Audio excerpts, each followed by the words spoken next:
Patuloy na tinutunto ng NBI ang kinaroroonan ng may-ari ng kumpanyang sangkot umano sa malawakang pyramiding scam sa Mindanao. Tinatayang nasa 12 bilyong piso ang nakuha umano sa mga biktiman, karamihan ay mga taga Pagadian City. Nakatutok si Jamie Santos. Dumagsa sa tanggapan ng NBI sa Pagadian City ang iba pang nabiktima umano ng Aman Futures Group para maghain ng reklamo. Sa dami, nagkumpol-kumpol na ang mga ito sa pila. Ayon sa NBI Pagadian, umaabot na raw sa mahigit 7,000 biktima ang naghain ng reklamo at inaasahan daw nilang madadagdagan pa ito. Halos buong Pagadian daw kasi at maging sa ibang lalawigan ng Mindanao, nakaengganyo ang kumpanya na mag-invest ng pera dahil raw sa pangakong doble o triple na kikitain.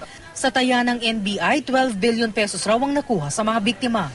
If the return of their investment is too good to be true, like for example, 5% a week, ay scam yan kasi kahit anong institution hindi makapagbigay ng ganung kalaking return. Nakausap namin ang isang nagpakilalang biktima na humiling na huwag ipakita ang kanyang mukha. Mistula raw silang sinalanta ng bagyo at wala nang natira sa kanila. Kasi nasa isip po namin, doon po kasi kumbaga sakali magkagano kung buhay namin dahil po sa Aman Investment. Kaya ginawa po namin, sinangla po yung lupa namin.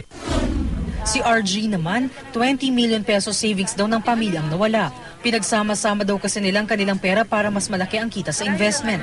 Yun nga lang, hindi nila inakalang mauuwi sa wala ang lahat ng kanilang pinaghirapan.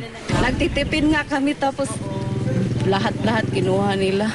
Ilang taon namin inipon tapos isang iglap nawala lahat.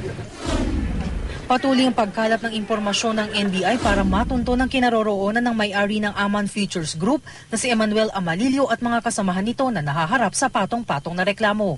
Mula rito sa Pagadian City, Jamie Santos, Nakatutok, 24 Oras.